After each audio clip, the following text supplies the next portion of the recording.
एक ऐसा महायुद्ध जिसमें हर कोई शामिल है, भाई, गुरु, शिष्य, राजा, रथी, महारथी। हर कोई या तो रणभूमि में लड़ रहा है या रणनीति में उलझा है, लेकिन एक ऐसा योद्धा जिसके पास बल भी है, ज्ञान भी, धनुष चलाने की क्षमता भी और युद्ध को रोकने की शक्ति भी, फिर भी वह चुप है। वह न अर्जुन के साथ है न दुर्योधन के। बलशाली, धर्मशील, शेषनाग का अवतार बलराम महाभारत जैसे महासंग्राम से दूर क्यों रहे? क्या यह सिर्फ एक निर्णय था या कोई गहरा आध्यात्मिक रहस्य छुपा था इसके पीछे? क्या बलराम की चुप्पी ही असली चेतावनी थी उस युद्ध से जो केवल भूमि के लिए नहीं बल्कि आत्मा के लिए लड़ा गया था? इस कहानी को अंत तक सुनिए, क्योंकि यह सिर्फ एक त्याग की कथा नहीं है, बल्कि एक ऐसा मौन युद्ध है जिसे आज भी कोई नहीं समझ पाया है। बलराम का चेहरा गंभीर था जब उन्होंने पहली बार श्री कृष्ण से कहा था, मुझे इस युद्ध से दूर रहना होगा। श्री कृष्ण मुस्कुराए जैसे वे पहले से जानते हों, लेकिन मुस्कान के पीछे एक प्रश्न भी था। क्यों भैया? क्या धर्म की इस लड़ाई से आपका कोई लेना देना नहीं? बलराम ने गहरी सांस ली और बोले, धर्म? किसका धर्म? दुर्योधन मेरा शिष्य है जिसने मुझसे गदा युद्ध सीखा। अर्जुन तुम्हारा मित्र और भक्त है। युधिष्ठिर धर्मराज हैं, लेकिन उसे भी छल स्वीकार है। इस युद्ध में कोई पूर्ण सत्य नहीं है, और जहां अधूरा सत्य हो वहां मेरा हस्तक्षेप अधर्म होगा। कृष्ण ने कोई उत्तर नहीं दिया, केवल देखा ध्यानपूर्वक। वे जानते थे यह मौन, यह त्याग एक गहरा संदेश था। कौरव और पांडव दोनों पक्ष बलराम को युद्ध में सम्मिलित करना चाहते थे। दुर्योधन ने आग्रहपूर्वक कहा था, गुरुदेव, जब युद्ध की गदा की बात होगी तो क्या आप अपनी शिक्षा का पक्ष नहीं लेंगे? बलराम ने उत्तर दिया था, जब मैंने गदा चलाना सिखाया तब यह नहीं सिखाया था कि उसे धर्म के नाम पर क्रोध में बहाकर चलाओ। तुमने शक्ति पाई पर संयम नहीं, यही तुम्हारी पराजय का कारण बनेगा। युद्ध आरंभ हुआ। कुरुक्षेत्र रक्त से भीगता गया। रिश्तों की आवाजों में शंख और चीत्कार मिलते रहे। भीष्म, द्रोण, कर्ण जैसे महारथी धराशायी हुए। बलराम ने न युद्ध देखा न समाचारों में रुचि ली। वे तीर्थ यात्रा पर निकल पड़े, द्वारका से प्रभास, नर्मदा, गोदावरी और गंगोत्री तक। हर स्थल पर वे मौन रहते, ध्यानस्थ। लोग कहते बलराम भगवान हैं, फिर भी युद्ध से भाग गए। पर कोई नहीं जानता था कि बलराम हर दिन अपने भीतर एक युद्ध लड़ और रहे थे, निर्णय और निष्क्रियता का, धर्म और तटस्थता का। कथा कहती है कि जब युद्ध अपने अंतिम चरण में था और भीम तथा दुर्योधन का गदा युद्ध होने वाला था, तब बलराम लौटे। दोनों शिष्यों को देखकर बलराम का मन व्याकुल हो उठा। उन्होंने दोनों को रोका, पर किसी ने नहीं सुनी। भीम के भीतर का बदला और दुर्योधन के भीतर की अहंकार, दोनों अंधे हो चुके थे। फिर भीम ने वह प्रहार किया, जंघा के नीचे, जो गदायुद्ध के नियमों के विरुद्ध था। दुर्योधन धराशायी हुआ। बलराम क्रोधित हुए। उन्होंने भीम को मारने के लिए गदा उठाई, पर श्री कृष्ण सामने आ गए।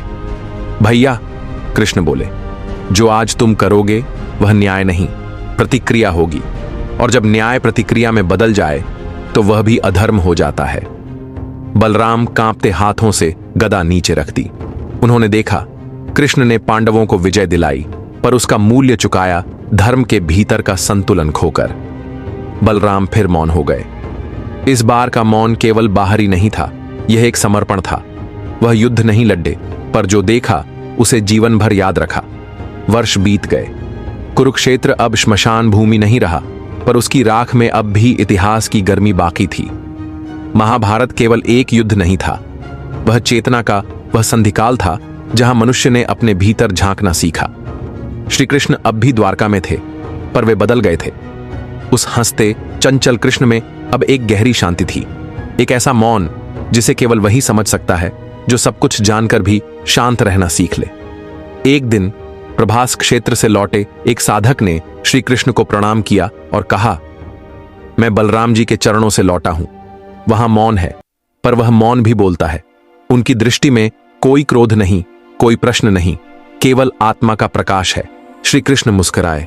उनकी आंखों में जल भर आया, पर वह जल दुख का नहीं था, वह उस प्रेम का था जो केवल किसी आशिक की आत्मा को देखकर उपजता है। श्री कृष्ण अकेले बैठे और मन में स्मृति की नदी बहने लगी। उन्हें याद आया वह समय जब द्वारका में पहली बार युद्ध की घोषणा हुई थी। बलराम ने सबसे पहले उन्हें रोका था। कृष्ण, मत जाओ, यह युद्ध केवल विनाश लाएगा। इसमें कोई पक्ष पूर्ण रूप से धर्म का नहीं है।